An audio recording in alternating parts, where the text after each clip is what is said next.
નમસ્કાર, spark today ન્યૂઝમાં આપનું સ્વાગત છે। વડોદરા શહેરમાં તમે જોઈ શકો છો ભુવા જે પટ્ટા હોય છે, જે પહેલા તો ખડોદરા નગરી નામ પાડવામાં આવ્યું, પછી ભુવા નગરી નામ પાડવામાં આવ્યું। વડોદરા શહેરમાં પૂરની સ્થિતિ થઈ, પૂરની સ્થિતિને લઈને અલગ અલગ વિસ્તારોમાં જે ભુવા પડ્યા છે। આ એરપોર્ટથી જે મુખ્ય માર્ગ કહેવામાં આવે છે, ખોડિયારનગર જતો મુખ્ય માર્ગ છે, ત્યાં પણ આજે એક ભુવો પડ્યો છે। દર્શક મિત્રો,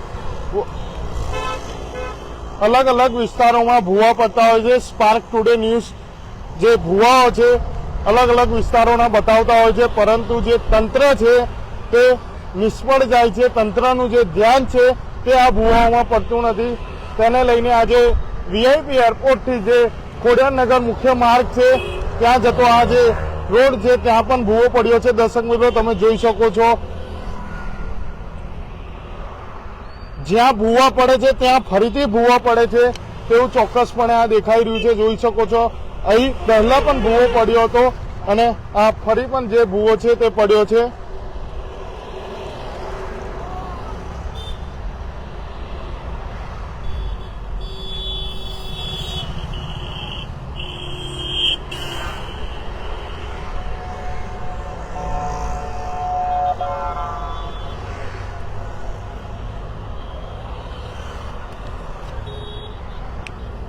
થઈ જાઓ, આપણી સાથે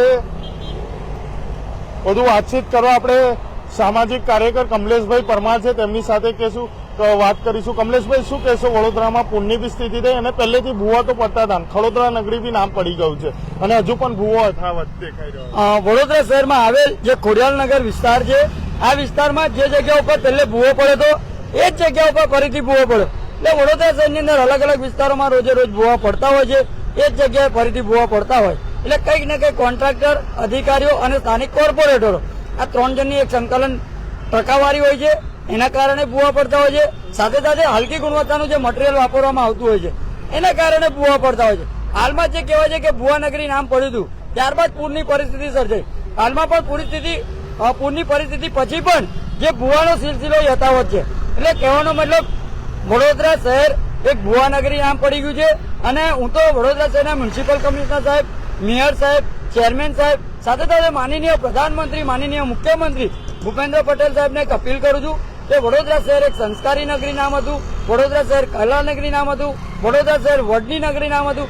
એટલે હવેથી વડોદરા શહેરનું નામ જે રેલવે સ્ટેશન હોય કે એરપોર્ટ હોય એ જગ્યા પર વડોદરા શહેરનું નામ ભુવા નગરી નામ પાડવું છે તેવી હું અપીલ કરવા માંગુ છું। અને ટૂંક સમયમાં આવેદનપત્ર આપીને હું રજૂઆત પણ કરવાનો છું। કારણ કે વડોદરા શહેરની અંદર જયારે લાખો ને કરોડો રૂપિયા રોડ રસ્તા પાછળ વાપરવામાં આવતા હોય, રોડ પ્રોજેક્ટ શાખા દ્વારા જે રોડો બનાવવામાં આવતા હોય, વોર્ડ ઓફિસરો દ્વારા જે રોડ બનાવવામાં આવતા હોય, પરંતુ જે જગ્યા ઉપર રોડ બનાવવામાં આવે છે એ જ જગ્યા ઉપર ભુવા પડતા હોય છે। તો જયારે ભુવા પડતા હોય તો ભુવા કેમ પડી રહ્યા છે એનું નિરીક્ષણ કરવું છે।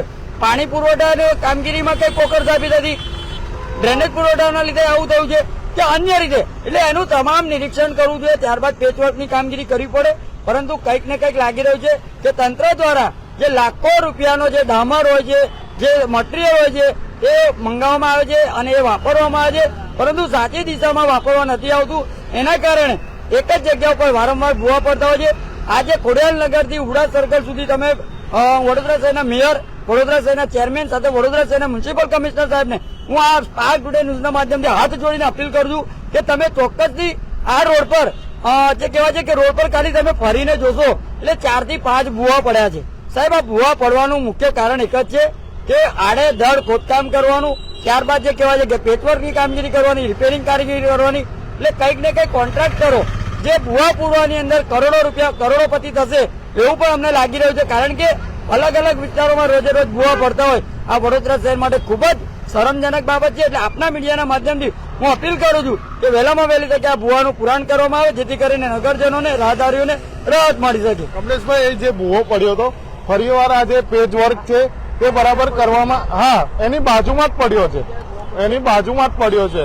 આ તંત્ર દ્વારા અને જે અહીંના જે કોર્પોરેટર હોય કે કોર્પોરેશનનું તંત્ર હોય તેમની ચોક્કસપણે બેદરકારી હોય તેવું લાગી રહ્યું છે। ચોક્કસથી સ્થાનિક કોર્પોરેટરની એક જવાબદારી આવે છે કે કોઈ પણ જગ્યાએ ડ્રેનેજ હોય, પાણી પુરવઠા હોય, રોડ શાખા હોય અથવા તો કોઈ પણ જગ્યાએ કોઈ પણ કામગીરી થતી હોય તો કોર્પોરેટરના જે પણ સભાસદો હોય છે આ લોકો સિગ્નેચર કરતા હોય છે કે આ જગ્યા પર અમે કામગીરી કરી છે. તો અધિકારીઓ જે વોર્ડ અધિકારીઓ છે, વોર્ડ ઓફિસરો છે, આ લોકો લાખો રૂપિયાનો પગાર લેતા હોય છે. સાથે સાથે કોર્પોરેટરો, ધારાસભ્ય મલાઈ લેતા હોય છે. તો મલાઈ જે દૂધમાંથી મલાઈ બનતી હોય છે, એટલે કંઈક ને કંઈક આ દૂધ ફાટી ગયું છે અને મલાઈ ખાઈ જતા હોય એવું પણ અમને સ્પષ્ટપણે લાગી રહ્યું છે.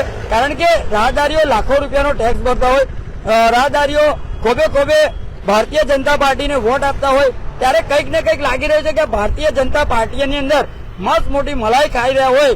એટલે કહેવાનો મતલબ કે મલાઈ ખાતા હોય એના કારણે આ ભ્રષ્ટાચારના ભૂવા પડતા હોય છે. કારણ કે આ જાડી ચામડીના સત્તાધીશો, જાડી ચામડીના અધિકારીઓ કોઈનું સાંભળવા તૈયાર નથી, પોતાની મનમાની કરી રહ્યા છે, સામાજિક કાર્યકરોનું પણ સાંભળતા નથી. સાથે સાથે જે કહેવાય છે કે વોર્ડના જે કહેવાય છે કે યુવાનો હોય છે, યંગ જનરેશન હોય છે, આ લોકોનું પણ સાંભળતા નથી. એટલે એના કારણે આ ભ્રષ્ટાચારના ભૂવા પડી રહ્યા છે. આડેધડ ખોદકામ જે કહેવાય છે કે અનેક કંપનીઓ દ્વારા પણ કરવામાં આવતું હોય છે, એના કારણે આ ભૂવા પડતા હોય છે. એટલે ખાસ કરીને આ ભૂવાનો સિલસિલો યથાવત તો મને નથી લાગતું ચાલુ જ રહેશે. કારણ કે ભ્રષ્ટાચાર પુષ્કળ પ્રમાણમાં વડોદરા શહેરમાં વધી રહ્યો છે.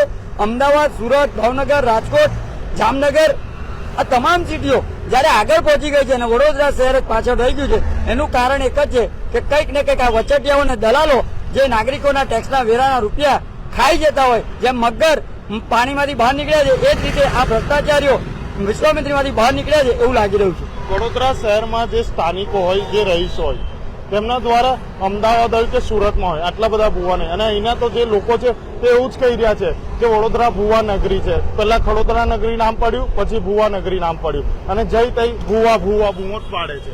ચોક્કસથી વડોદરા શહેરની અંદર અલગ અલગ વિસ્તારોમાં અનેક સામાજિક કાર્યકરો આપના ન્યૂઝના માધ્યમથી સાથે સાથે અનેક ન્યૂઝના માધ્યમથી રોજે રોજ પ્રસારિત કરી રહ્યા છે કે ભાઈ સુભાનપુરામાં ભૂવો પડ્યો, ગોત્રીમાં ભૂવો પડ્યો, આ બાજુ આજવા રોડ પર ભૂવો પડ્યો, તરસાલીમાં ભૂવો પડ્યો. એટલે રોજે રોજ એક જ શબ્દ હોય છે સોશિયલ મીડિયા ઉપર, ભૂવો પડ્યો.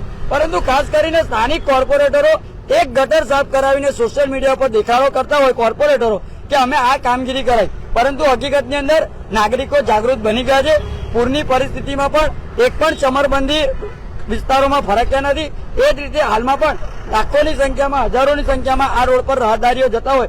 સામેની સાઈડ પર તમને બતાવીશ કે સામે સ્કૂલ આવેલી છે. આ સ્કૂલના બાળકો અહીંયા ગાડીથી જતા હોય છે અને જો કદાચ આ જ ભુવાની અંદર જો કદાચ કોઈ સ્કૂલ વાહન, સ્કૂલ બસ અથવા તો કોઈ ભારદારી વાહન આની અંદર ખાબકી જશે અને કોઈને જાનહાની થશે તો ફરીથી મને એવું લાગે છે કે જે હળની લેકઝોનની ઘટના ઘટી હતી એ જ રીતની ફરીથી અહીંયા આગળ આ જ ઘટના ઘટશે. અને ત્યારબાદ જે જાગૃત નાગરિકો હોય છે, ભારતીય જનતા પાર્ટીના, કોંગ્રેસના, આમ આદમી પાર્ટીના કેન્ડલ માર્ચ કરશે, શ્રદ્ધાંજલિ પાઠવશે. બસ આ લોકોના ધંધો રહી ગયો છે. એટલે ખાસ કરીને જેના ઘરમાં દીવો હલવા છે એને અંદર એને અસર થતો હોય છે. એટલે આ જેટલા પણ ભૂવા પડે છે આ ભૂવાનું નિરીક્ષણ કરવું છે, કોના કારણે પડી રહ્યા છે.